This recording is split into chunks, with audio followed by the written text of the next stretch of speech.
Enough first.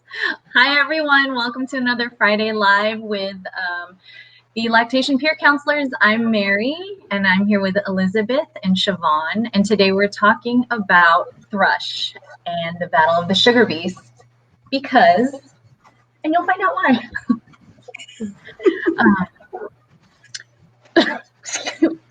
Excuse me. Are you okay, Mary? Drink some water. Not COVID. Oh, jeez. All right. Okay. We're off to a strong start without COVID. Yes. Well, thank you everyone for joining us today. Thank you, Mary, for that excellent introduction. So yeah, we're trying to, make sure that we're always bringing really relevant, interesting topics to you folks. And we were talking about, we have been seeing lately a lot of folks dealing with thrush is probably the way you've heard it discussed, which is basically just a systemic colonization, which is where I got all of my very cheesy jokes from.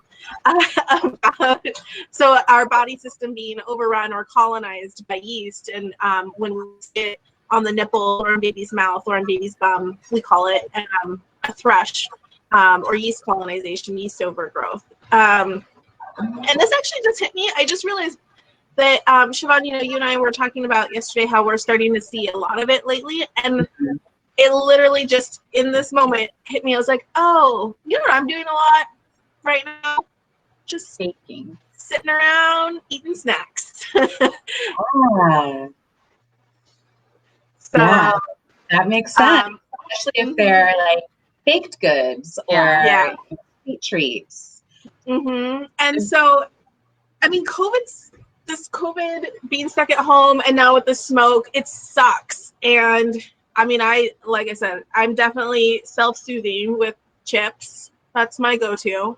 I know my husband is, well, I won't tell all his business, but I'll just say he likes ice cream. A lot of people have been baking too during COVID. Yes. Cookies and bread and brownies. My daughter loves doing all. Yeah. And so, when we talk about all of this, it's not to be shaming anyone. We're all literally, I mean, well, I don't know. Maybe you guys aren't. I am. I'm definitely at home eating snacks. And maybe not. Me too. Yeah. Not the ideal ones. But it's just important to recognize that there is a connection often. So if we're stuck in these loops and these things are happening, often identifying how we're connected in our body systems and what we're putting into the body system and how we are, what we're putting in and what's happening on the rest of us is very connected. And like I said, I hadn't even really thought about it. And I know how all this stuff works. And then I was like, oh yeah, we're all sitting around with COVID eating chips and ice cream. So it would make sense that we are seeing an uptick of thrush happening. Just another kind of crummy side effect of all this stuff. Yeah. Yeah. So should we talk about what thrush is? Sorry. Would you like to tell us? On the side. What's that? I went on the side tangent because, like I said, it just came into my brain. I was like, oh my God, it makes sense. It does make sense. And I'm really glad that you brought that up because I hadn't even thought about, I did not make the connection between being home, being, cozy like we've been for the past 8 months, and self-soothing with, and keeping busy with baked goods or whatever other treats that we are splurging on, self-indulging. I don't know. For me, it's like every weekend, every Friday, we buy our weekend snacks. So whether that's cake and ice cream or, like you said, potato chips. So, thrush, as we often hear it called, is actually it's yeast. It's yeast that grows in our body and, or also known as candida. And it's something that we all have. But sometimes when our immune systems are feeling challenged or we've gone through an experience like childbirth or had a C-section and they gave us antibiotics, an imbalance happens. And usually that imbalance is created by the good bacteria that we have in our body going down and the giving room really for the yeast, the thrush, to expand and colonize, as Elizabeth has been saying. So it just starts to like grow and take over. And the more it colonizes, the more the good bacteria kind of falls back. If you think of it like, like a battle. So the good there's a the good battle of the sugar beast, even The battle of the sugar. Yes. I mean, if you have like the good bacteria or the probiotics in our body, and then you have the candida, and and then you take an antibiotic, for example, and then the probiotics kind of fall back, the yeast fills in. So that happens internally. And then, oftentimes what we see is then, it starts manifesting on our body and in our baby's mouth. And yeast loves warm, damp, dark places, kind of like fungus outside, right? The damper, the darker, the better. So excellent. Thank you for that that overview. That's really helpful. So how do you know if you or your baby has candida overgrowth or thrush on their body? Well, I can jump in. I love thrush. I mean, I don't love it, but I love talking about it. So, it shows up in different ways. In babies, what we often see is, one of the first signs that we see is like little white spots in their mouth. And I'm not talking about like, oh, they had some milk today and the milk is kind of like laying on their tongue, or we see a pool of milk in the corner of their mouth. I'm talking about like white spots that when you try to wipe them away, they don't budge. It can often look like cottage cheese, and it can be anywhere in their mouth. It can be on the top, on the cheeks, in the gum line. When my daughter and I had thrush, and we had it like extended thrush, lasted quite a while. It was like in the crease in between her lip and her gum line.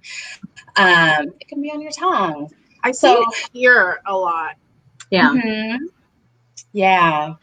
And, so that's oftentimes how it shows up in the first ways that it will show up in baby. Another way it can show up is on the diaper area. So when you're cleaning baby's bum and you notice that there's this red kind of rough, sensitive patch on baby, oftentimes, if it's not going away with standard like diaper cream care, oftentimes that could be a sign of yeast. Elizabeth, Mary, do you?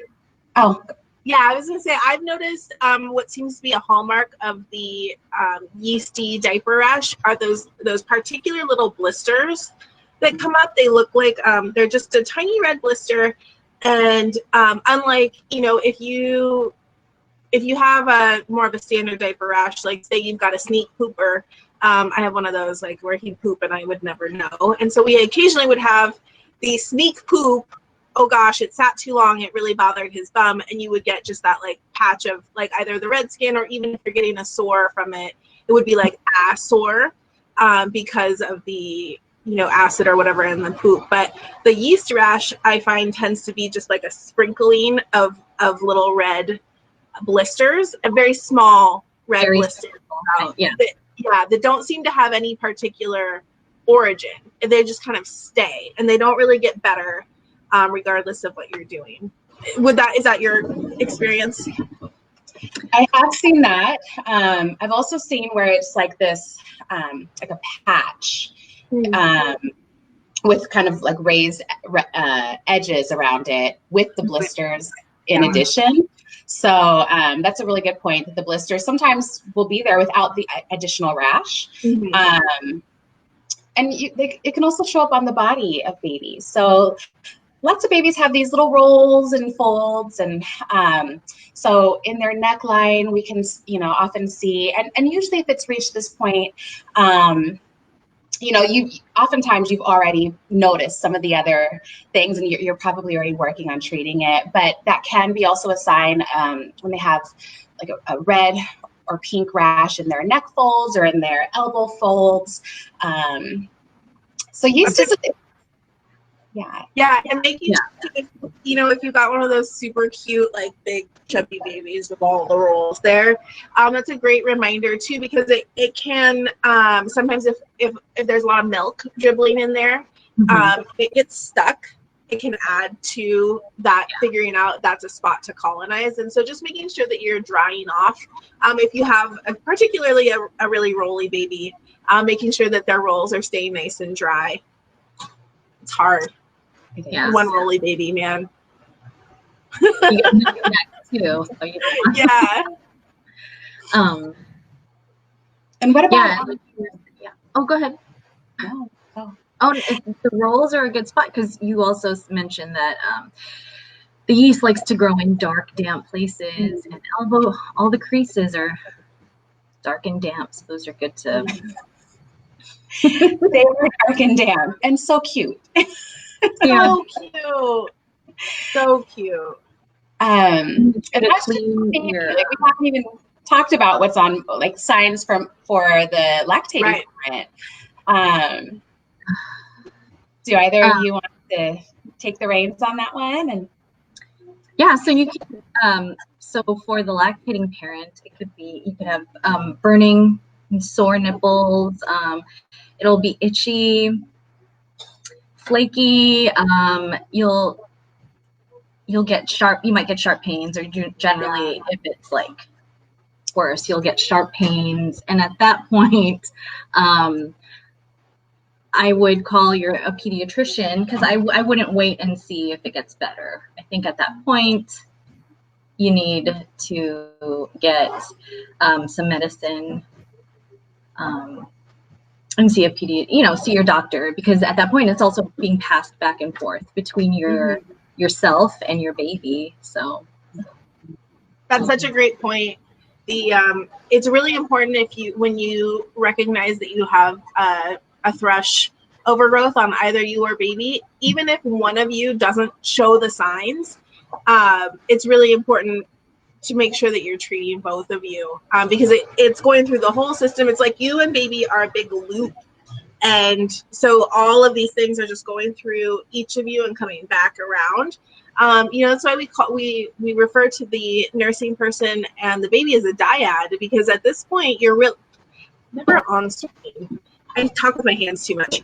As a dyad, you are two parts of one being. And so it does not make sense to treat one part of a dyad and not treat the other part, because we're missing a key component of getting you guys both totally clear. And they can be harboring all of that thrush, and they may not be exhibiting signs, but it's still living in them. And so all it takes is then, you take your diflucan or your nystatin or whatever, and then you latch baby, whoop, you just put it right back on your breast, and now it's back in your body, and then you're back on that whole cycle again. So yeah, definitely treating both of you. And generally, I think you can see your primary care doctor or pediatrician, and they should be able to treat both of you. I don't know for certain. It's been a long time since I personally had to deal with it. Usually they can treat both of you, because they understand that if they don't, then it's just going to continue being passed back and forth. So what I've been seeing recently is that they do tend to treat both people in the dyad. So now that we've talked about like what thrush is, how it shows up in our bodies or on our bodies, do you want to talk about like ways to combat it and fight this battle? So I think first of all, I just want to reemphasize that my stance, and I'm sure I'd love to hear from you guys. Make sure people in the world have different viewpoints. My stance is get the big guns. Like once you recognize, especially if you see that cottage cheese mouth, or you've got the shooting pains and the itchy nipple, once you have a definitive idea that you recognize that you have thrush, is just get to the doctor, get it knocked out, and then focus on creating your body and baby's body to be not hospitable to the yeast. So I'm really for like the 1-2 punch approach of kill it dead with fire, make sure it's gone, and then we use all of the wellness approaches to really make the body not a place where that yeast wants to come back to. I've just seen so many folks try to wage the war without using the effective tools, and it just is so miserable. It leads to so much pain for everyone. And you're constantly doing all this work when you can just get an antifungal from your doctor and get a nice clean playing field to start from. So to me, that's the most important thing, is like, first we got to get a fresh start, and then we can do all of the other management techniques to keep it from coming back. Because some people, depending on our gut flora, our home environments, our diet, some people are just more likely to be colonized than others. And so, we want to take all the tools we can. So then once we've gotten the active overgrowth taken care of, then we can come at it with diet. Then we can we want to make sure that we're also killing it environmentally. So if you're using cloth diapers, making sure that you're killing all the yeast in the diapers, because like we talked about, it can go in a bum rash. So it's in those diapers, it's in your nursing bras, it's in your reusable breast pads. Shevonne's frozen. I thought she was Shevonne, you were frozen. I was like, what did I say? It was like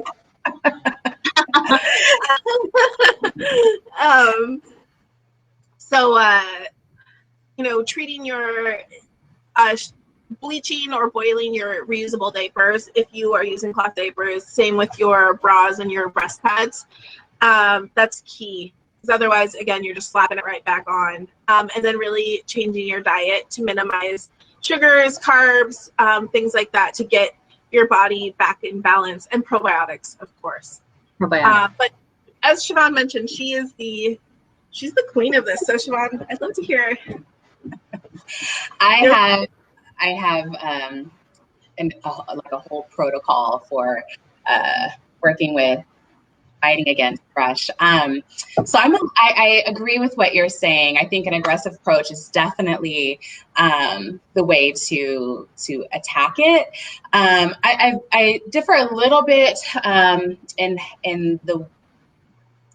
So for me, when I'm working with somebody with thrush, or even when I've experienced it, within our own family, I feel like the best way to attack it is get the treatment through your medical provider, and while you're doing that, start working on the wellness piece. So sorry, I didn't mean to give the impression that I didn't. I just meant that all of that's not going to be as effective if you're not bringing in the medical piece of it. Yeah, no, right. Absolutely, definitely, simultaneously, or even if you can't get, for whatever reason, can't get to the doctor immediately, those things are helpful and good, of course. Yeah. I just meant I'm not a fan of trying to deal with this without getting the big. Definitely.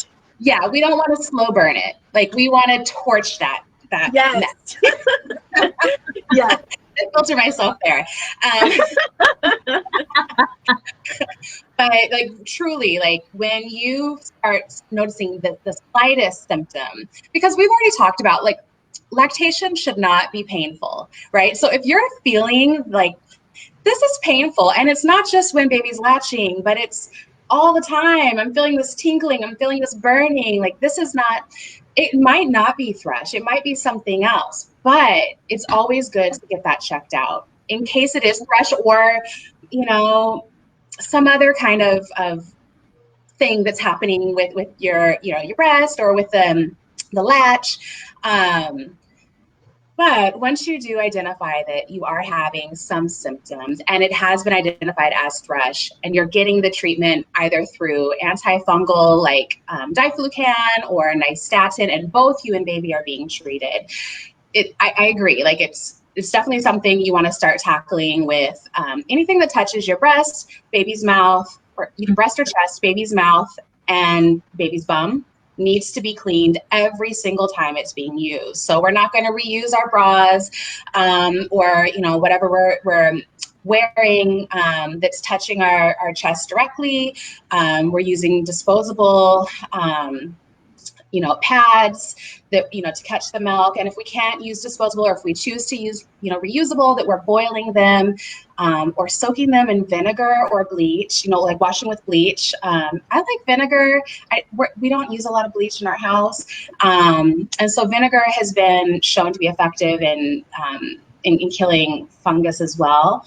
Also, like, we don't get a lot of it here in Seattle. I'm looking out at the gray sky filled with smoke, but sun kills yeast. Yeah. So if you happen to get it in the summer or during a sunny spell that we're having, and you're able to put your bras or your, the diapers or even baby burp cloths outside in the sun, that's a great way to attack it. And then also, like, I know a lot of people talk about yogurt has probiotics. Yogurt's great for like recolonizing your gut with, healthy bacteria. And it's true, yogurt does have the bacteria that helps fight candida or thrush, but not enough. So we really want to, like, when we're fighting a thrush infection, we really want to make sure that we're taking additional probiotics if it's something that we have access to, right? And thankfully, it's, probiotics are now in most grocery stores and available through like Amazon or other direct shipping sources. But typically I recommend or suggest, like, the nursing person takes the probiotic, not necessarily the baby, because our milk has a lot of good bacteria in it already. But yeah, the yogurt is great for like topical. So if your nipples are burning and you're like, I need relief, throw some plain yogurt, nothing with fruit, nothing with sugar or flavoring in it. Yeah, sugar. You don't want to have right. And that can often be soothing. Also, just letting them air out. If you have the ability to just walk around the house topless and let the nipples air out, air can help prevent that dark, damp space. Yeah, that's a great tip just in general. So also for folks who haven't experienced thrush, these are also really good preventative things to do in terms of like not creating these really great breeding environments for the candida. So making sure that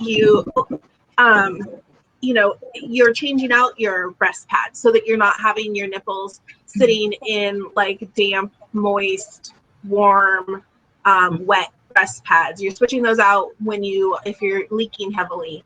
If you're at home, just like air it out. Let it, let yourself be free.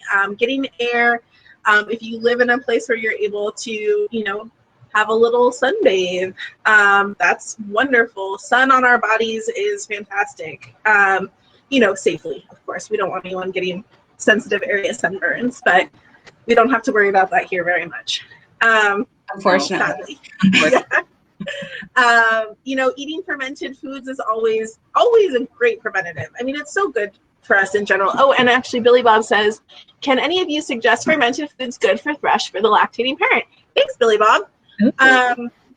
That's so funny because I was just thinking about it. So, I mean, fermented foods in general, and this is a random thing, but I feel like this has come up questions before. I've had folks ask if all like pickled foods are fermented, and they are not. So you want to make sure that you're looking for something that's lacto-fermented, which is when it has developed its own cultures through, usually if you're doing a lacto-fermentation at home, I'm going to try not to get too super chefy here, is when you are incorporating a saltwater brine to a food, and then it's the natural cultures then begin the fermentation process. So kimchi, sauerkraut, fermented pickles, those all have lots of good cultures in them, which are very different from like a standard pickle, like a Vlasic pickle or something, which is a vinegar brine. And it's a preservation technique. It's super yummy. Doesn't really have any gut benefits. So one way that I remember it is if it has to be refrigerated, that's a good indication that, you know, that it's going to be more of that fermented pickle versus the stuff we see on the shelves, which I agree are really yummy. That's a really good point, because yeah, anything that's fermented. So when you are making, I will try not again. I'm like, oh, this is my other thing I do. So when you're making a ferment, you are going to ferment on the countertop and then move it into the refrigerator when it has reached its optimal fermentation, because you don't want it to over ferment and then it gets gross. So yes, if you're purchasing a store-bought fermented food, it is always going to be in the refrigerator section. So that's an excellent point, and that means it's reached its optimal fermentation stage. And you can also make ferments at home. That might be a whole other sideways tangent. I think we all need to maybe you could share that in totally something. That's great. But yeah, so we were talking about how we're doing all of these home projects that maybe where we don't recognize that we're accidentally getting ourselves set up for some of these conditions. We're doing all this great baking, which is fantastic, and we all deserve lovely home baked goods. But maybe some of our projects, we could also, put some of that energy into making some home ferments or something. That's a fun project. Yeah. And one thing when you talked about, I'm nowhere near being a chef, but you had mentioned that the plastic pickles or counter shelf, whatever they are, pickles have vinegar. As I said earlier, vinegar helps kill yeast, which is great. So if you actually, never mind, I lost my. I don't think they would be a factor one way or the other, because you're eating it, and I think our stomach acid really neutralizes that situation. Unfortunately. Thank you, Elizabeth. Sorry, y'all. I've been battling a little bit of a migraine, and so it was. No, it was a good thought, though. And I bet that's a question that would come up, because it makes sense, right? Vinegar combats yeast. That makes perfect sense. However, yes, it is generally neutralized by our stomach acids, whereas the cultures from fermented food, they then, just like the bad, words, just like... But it's not, though. Well, just like the fungus, like just like candida and everything, and bad bacteria can colonize along the way. So can the good, the probiotics and the good flora. So, and there's definitely ones you can buy at the grocery store. There's like kimchi. I see kimchi at like all the grocery stores. I'm right now kind of on I've been on a kick. At the farmer's market, I picked up some Oli kraut, and I'm obsessed. It's a local company in Olympia, and they make all of these delicious local krauts. So they use local cabbage and other things. So I have a spring nettle, a spicy garlic, a curry. I don't know what I'm gonna put the curry on, but I bought it. So I don't know. It's a curry kraut. That sounds delicious. Yeah.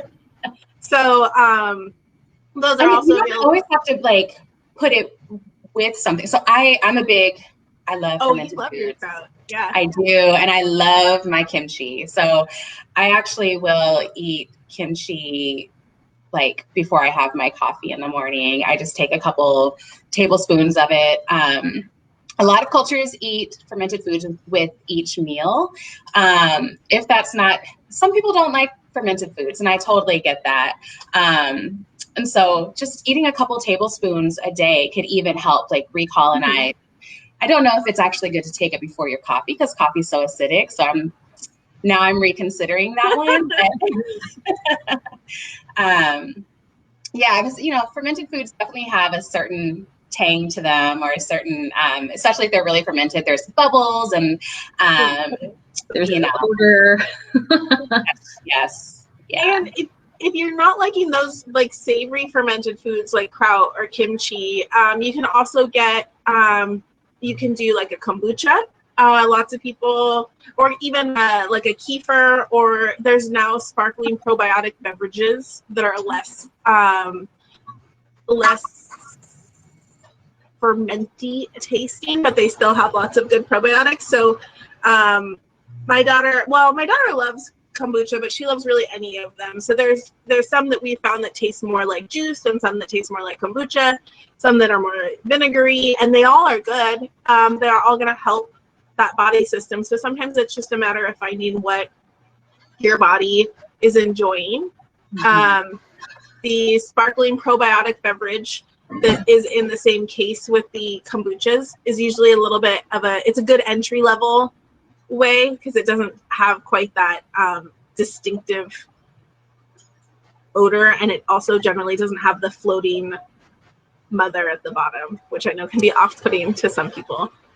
Yes. One note that I do want to make about consuming kombucha as a way to combat thrush is kombucha oftentimes will have a lot of sugar in them.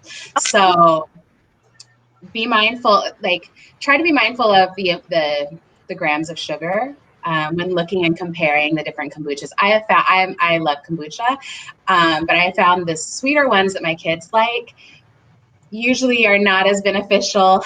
And the other thing that we're wanting to look at when we're taking probiotics or consuming foods that are that have good bacteria in them is the type of bacteria, because not all probiotics actually fight candida, or the ones that lactobacillus is one that is across the board, they have found is really beneficial in fighting thrush. And that's in a lot of the foods that you're mentioning, Elizabeth.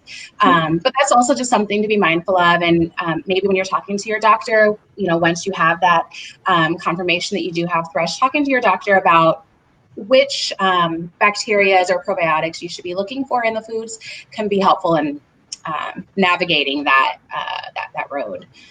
That's a great point. Yeah. Probiotics too, when you take the pill form, you want to look for something that has 5 to 10 billion parts into it, because that'll really get your gut flora healed and decolonized, right? Colonize your gut. Yeah. That's a great point. Yeah. Usually they're found in the refrigerator section, I've noticed. Yes. There's some vegan. There are some that are shelf stable, but I question how stable they actually are. I still put them in the fridge, and this is completely not, I don't know, I have nothing to back this up. So I generally try to buy the ones that are refrigerated, but I've noticed that some of the same brands, even or if you order them on Amazon, obviously they're usually not coming refrigerated, but I still pop them in the fridge. From looking up some of the trusted brands that ship, they'll say that they ship they'll say that they ship unrefrigerated, and then they suggest you put them in the fridge, because it's not that it necessarily the probiotics don't die immediately. It's just that we can keep them good for longer if we keep them cold, because it kind of puts them in a little like a little probiotic coma stasis. That's a great point. So other ways that are other things that we can do when we're fighting thrush is, we talked to Elizabeth, you were great. You talked a lot about boiling and, sanitizing or killing the thrush through boiling the fabrics that touch our bodies. Another thing that I like to remind people of is when we're using pacifiers in baby's mouth, for example, we want to make sure that we're boiling that as well. We're changing it out. So each time baby's using it, after they're done using it, boil that and use a different one next time they're wanting to use a pacifier. If you're pumping, make sure that you're boiling your parts that touch your body or your milk, that those are being boiled. That any nipples that you're using in bottles and the bottles themselves, if you can boil those in between uses, those are all great ways to help kill the yeast and not reintroduce it back into your baby's body or back onto your body. That's a great point, especially because we've talked in the past. In general, you don't need to be boiling your parts every single time you use them. And the big exception to that is if you are battling thrush, because you are just putting the offender back on your body if you're not doing it. The other thing too, we love milk donation, but this is not a time to be donating milk. Because you don't necessarily want to be introducing that to another dyad. So unfortunately, this would be a good time to just hunker down, get it squared away, and then you can donate again after you've gotten over this hurdle. And also, as an aside, you may need to, where was I going with this? Oh, you may notice you have a slightly lowered milk supply. Have you guys seen that? I feel like I see pretty frequently while folks are in the middle of the battle. If it's gotten to a really bad place, then sometimes we'll see a diminished milk supply, and then as we get everything back rolling, it comes back up. And the only thing I can think to chalk that up to is just that, like we always talk about, making milk is hard on the body. It's a function that uses its work for it. And so anytime we're fighting any battle, whether we have mastitis or we have a cold or we have anything else going with our body system that takes those resources away, it takes away from our ability to make milk really effectively. And so we may see a diminished amount of milk. So please don't lose hope. It'll go down, it'll come back up. And yet another reason why we want to make sure that we're taking care of it as quickly and efficiently as possible. And Billy Bob says, is it still safe to be giving baby that milk when you have thrush? Yes, that's a great question. Thank you. So yes, you guys are a dyad. You're fighting together. You guys are going to get through this together. Please keep feeding that baby your milk. Whatever your normal routine is, you just need to step up that. If you're pumping and giving that milk that way, just, step up the sanitizing of those parts. And then if you are nursing directly, just making sure that, you're keeping your nipples as clean and dry as possible. Shevonne, I've heard you talk about your tip about when you're cleaning baby's mouth, which was great. I'd never thought about that, about using different sides of the burp towel or the cloth. Yeah. So making sure that, because it's not practical to use a different blanket or burp cloth every single time. But if you are going to reuse it, it's really important to not use the same side. So I actually couldn't keep up with, which side did I use last time to clean baby's mouth? So for me, I just went, I think I went to Target and bought a bunch of those Gerber cloth diapers, just little white cloth diapers, and just reuse those. And so with each baby after that, I was like, that's what I want in my baby shower. Just give me cloth diapers. But yeah, so once you wipe baby's mouth, or even use it to wipe your nipple or your areola, you want to make sure that you're not reintroducing that yeast back into that area. So definitely fold it, mark it somehow that this has been used, and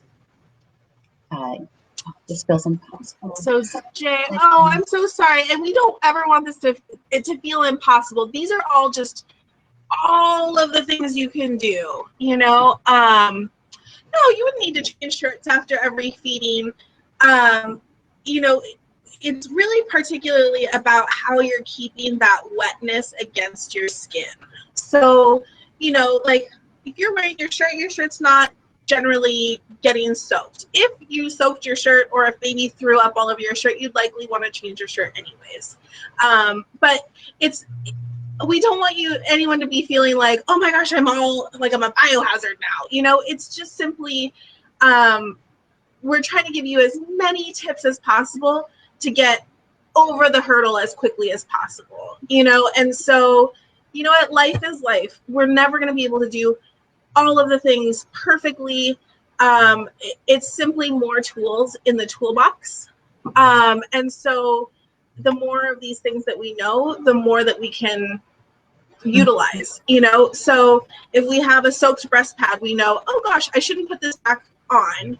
And then, put it on, even if you can't boil the hottest cycle you can put on your washing machine, so just making these arrangements that we, any of these things that just these slight adjustments. You know, maybe you usually wash on cold, now we wash on hot. Throw them out in the sun if you can. Maybe dry on high temperatures. Around high temperatures, yeah. Or you know what? I'll admit I'm a super earthy, crunchy, reusable person, and these times are when I'm like, you know what? No, I'm going to use disposable diapers and paper towels because I don't want to deal with it. That's what I do. You know, and I use cloth diapers and reusable breast pads until I don't, because it's hard. And so, yeah, just figuring out what it is that's manageable. And that's also why we say that we would recommend highly going and seeing your doctor, getting that antifungal to get to a decent baseline. And then it's all just about how can we, keep from getting up to that level again.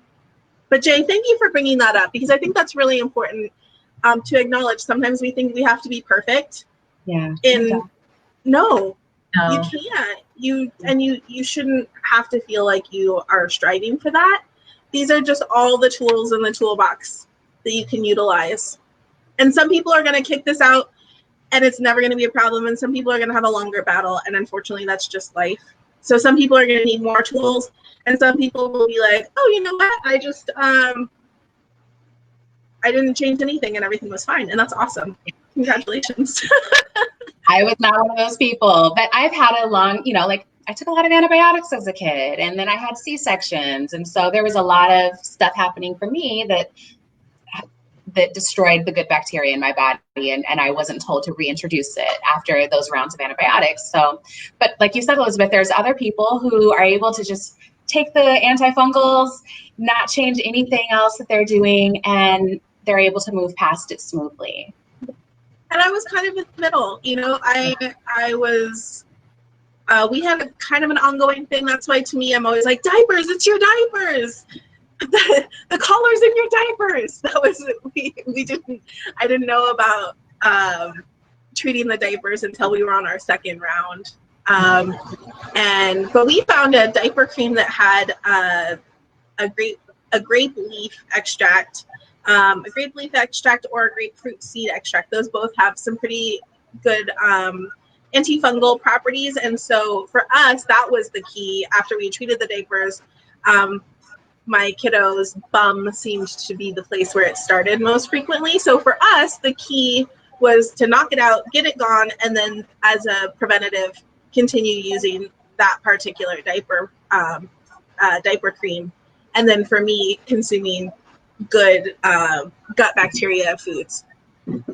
Any good practices for prevention? Yes. So yeah, just that maintaining that good gut flora is really a helpful tool. Maintaining your areas as dry as possible, so just not having soaking wet areas, damp, dark areas, maintaining good gut flora, listening to your body. Immune system, like keeping a healthy immune system if you can. So, especially after we have a baby, like our immune system is all over the place, we're tired, we're not always getting enough sleep, we're not always eating foods that help, keep us feeling well. And so remembering to, just do what you can to take care of yourself. So that way your body has the ability to fight off, infections that are wanting to crop up.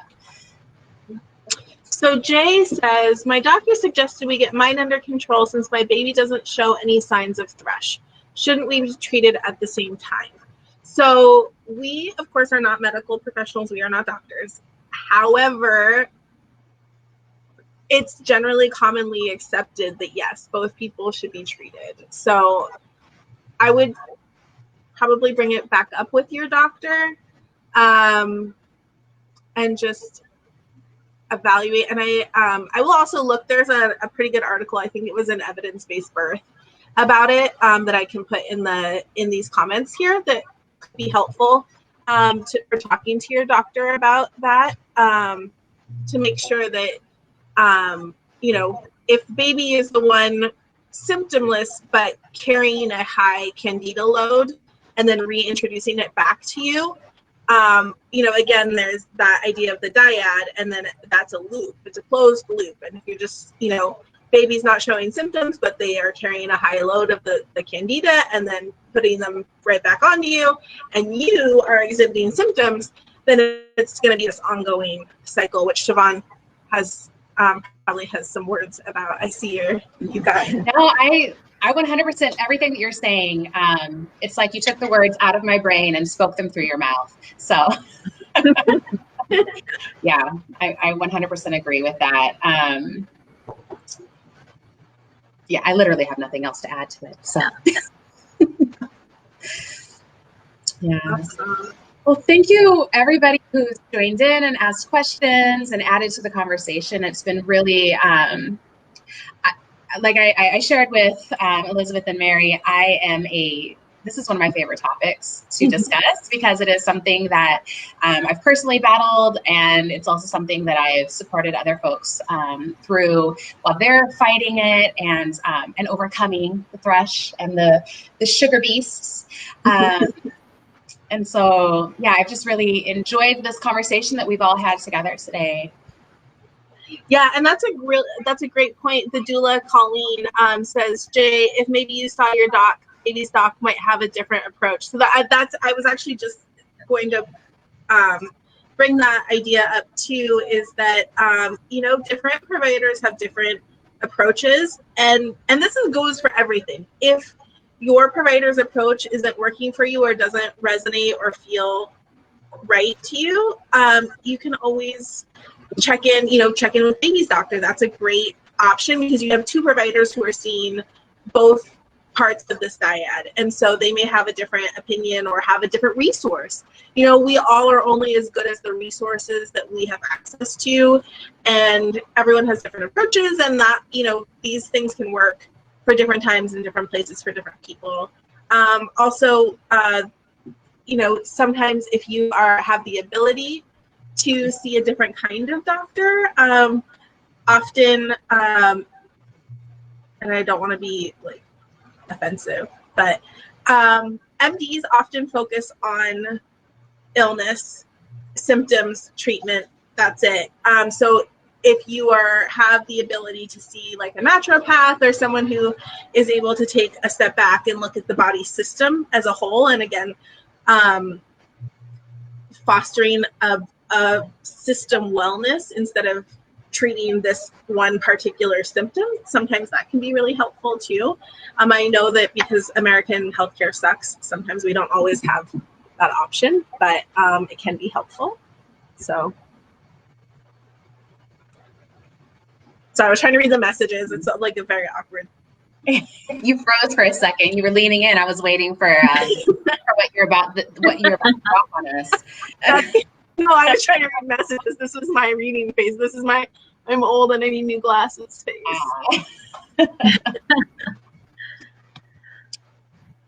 And if you feel free to reach out to us also, through our peer counselor page.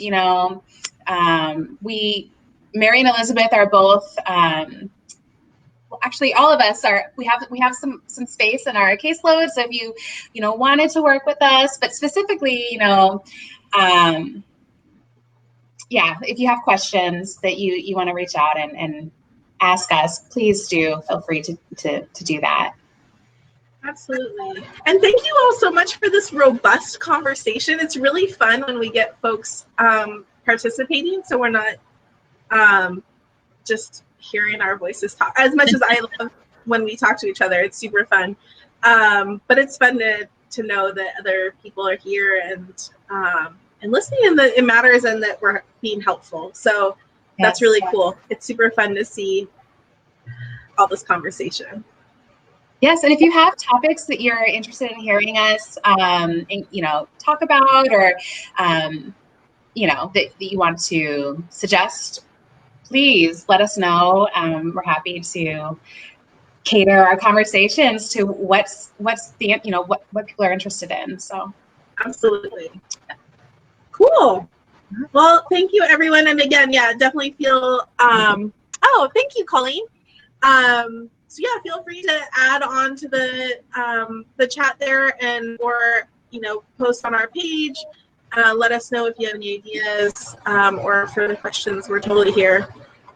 We love this. All right. Thanks. Bye, everyone. Bye.